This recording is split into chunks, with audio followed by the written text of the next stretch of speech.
There's a photograph on my desk. In it, I'm standing in a hospital corridor, white coat crisp, stethoscope around my neck, surrounded by residents hanging on my every word. I remember that day. I'd just diagnosed a rare condition that 3 other doctors had missed. The patient's family called me a miracle worker. What they didn't know, what I didn't even admit to myself, was that I'd been ignoring my own symptoms for nearly 2 years. I'm Dr. Robert Vance.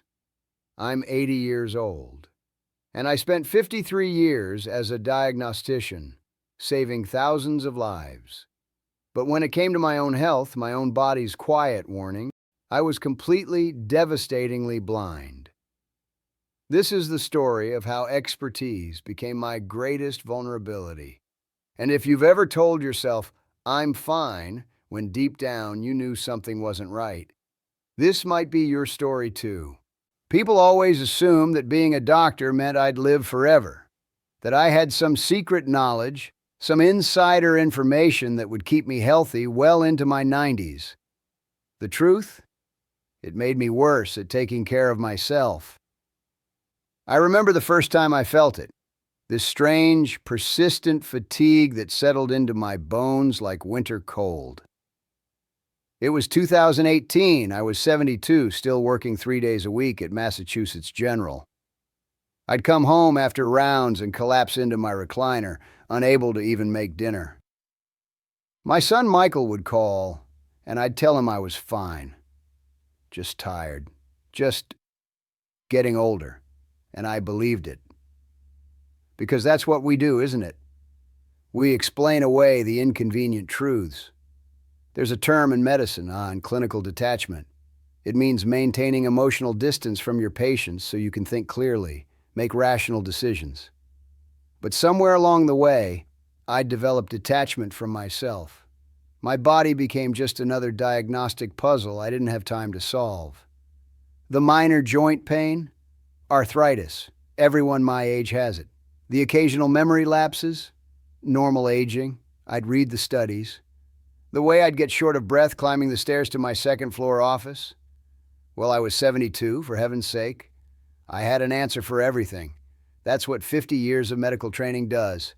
It gives you a vocabulary for denial that sounds perfectly reasonable. My colleagues would joke about it sometimes. "Robert never takes a sick day," they'd say, like it was admirable, like dedication and denial weren't two sides of the same coin. Here's what I wish someone had told me then. Expertise can make you blind. When you spend your entire life looking at other people's problems, you can convince yourself you're somehow exempt from the same fragile humanity. Have you ever caught yourself doing this, dismissing that nagging pain, that unusual symptom, because acknowledging it would mean admitting you're vulnerable? The human body whispers before it screams. Mine was whispering for nearly 2 years, and I kept turning up the volume on my life to drown it out. It started with small things. I'd be reviewing a patient's chart and have to read the same paragraph 3 times. I'd walk into the supply closet and forget what I came for. Once, I called my grandson by my son's name, then immediately laughed it off. "Senior moment," I said. My wife, Margaret, noticed. She'd watch me struggle to open a jar of pasta sauce, my hands shaking slightly, and she'd ask, "Rob, when was your last physical?" I'd wave her off. "I'm a doctor, Margaret. I know when something's wrong." But did I? Or did I just know how to rationalize? There's this insidious thing that happens when you're a physician. You start to feel invincible. Not consciously, of course. You'd never say it out loud. But after decades of being the person everyone turns to in a crisis, the person with the answers, you start to believe on some level that you're above the fray. I'd see a patient my age come in with fatigue and tremors, and I'd order a full workup immediately. But for myself, I took a multivitamin and convinced myself I needed more sleep. The irony is suffocating when I look back on it now. There was a Tuesday afternoon in March. I remember it was raining, when I lost feeling in my left hand during an examination. It came back after about 30 seconds, but it happened. and I wrote it off as a pinched nerve. Told myself I'd been leaning on the exam table. Funny. A pinched nerve. That's what I documented in my mental file. Michael called that evening. "Dad, you don't sound like yourself." He was right. My speech had been slightly slurred for weeks.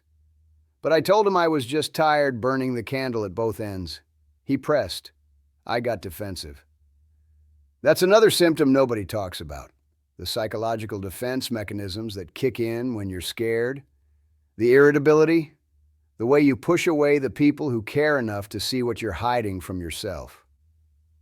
Looking back, I realize my family and colleagues saw things I refused to see.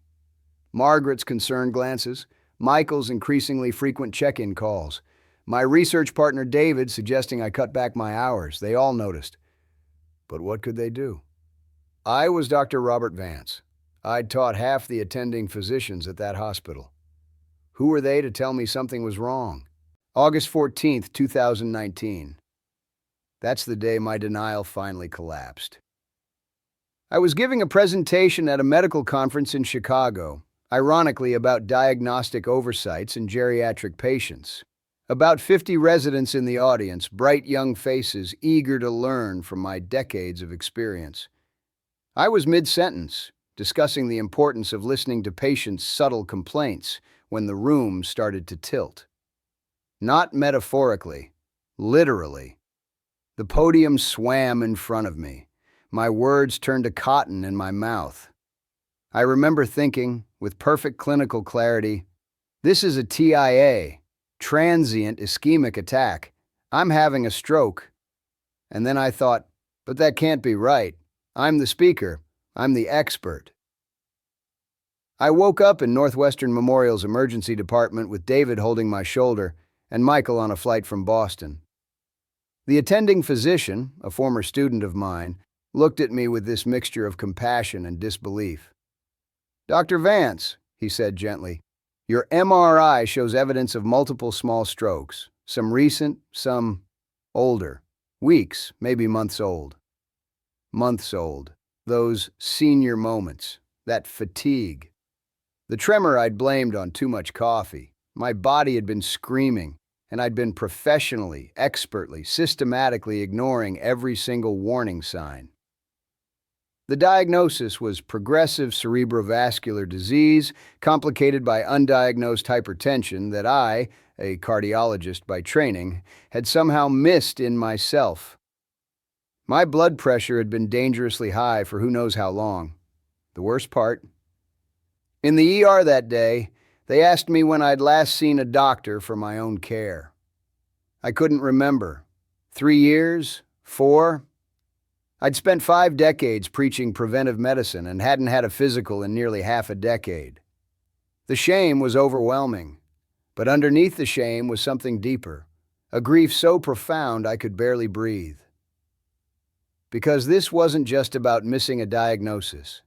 It was about missing my own life. The hospital stay gave me something I hadn't had in years, time to think. Time to really look at my life, not as Dr. Vance the diagnostician, but as Robert, the man who'd somehow become a stranger to himself. I started making lists in my head.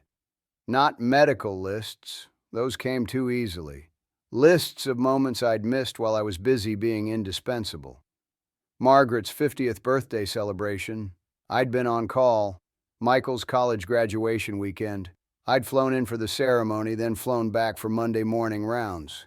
My grandson Jake's first baseball game. I'd promised to be there. A patient emergency came up. Margaret went alone and took photos for me. I never really looked at them. 15 years ago, Margaret had wanted to take a cross-country trip in our RV. "After I retire," I'd said. But I never retired. And the RV sat in our driveway, gathering leaves and dust, a monument to deferred dreams. I'd spent my entire adult life telling patients that health isn't just the absence of disease, it's wholeness, balance, joy. I'd literally given that speech hundreds of times. But when had I experienced joy? Real joy, not the satisfaction of a correct diagnosis or the pride of a paper published. When had I sat with Margaret without my mind wandering to case files? When had I played catch with Jake without checking my pager? When had Robert existed separately from Dr. Vance? The heartbreaking answer: I couldn't remember. There's this moment I keep coming back to. I was maybe 45, early in my career at Mass General. A patient came in, William, I think his name was, with severe stress-induced cardiomyopathy, broken heart syndrome, quite literally. I told him, "You can't pour from an empty cup. You have to take care of yourself." He looked at me with exhausted eyes and said, "You're right, thank you, doctor." And I'd gone home that night and worked until 2 a.m. on a research paper, skipped dinner, ignored Margaret's attempts at conversation. The hypocrisy is almost funny. Almost. How many patients had I counseled about work-life balance? How many times had I prescribed self-care while running myself into the ground? My illness didn't just reveal a medical blind spot. It revealed a life unlived. Here's the truth I've had to sit with these past few years. I almost died before I started living. Not the dramatic hospital death, though that was close enough, but the slower death. The one where you wake up at 74 years old and realize you barely know your own wife anymore. Where your son has learned to stop calling because you're always too busy. Where your grandchildren are growing up in real time while you're stuck in examination rooms with other people's grandchildren. I saved thousands of lives, I really did.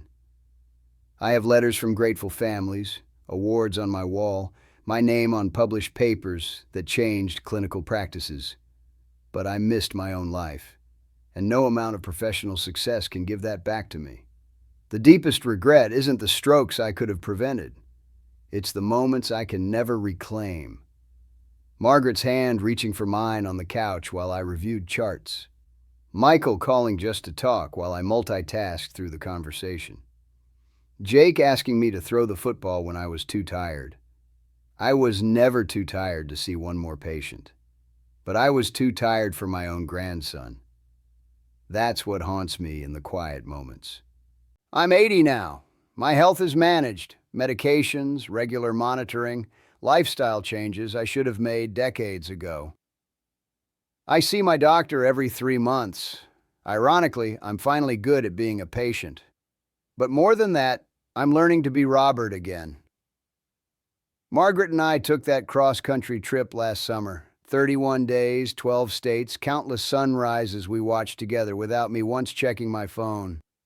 I'm teaching myself to be present. It's harder than any medical school exam I ever took.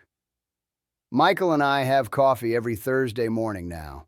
We talk about everything and nothing.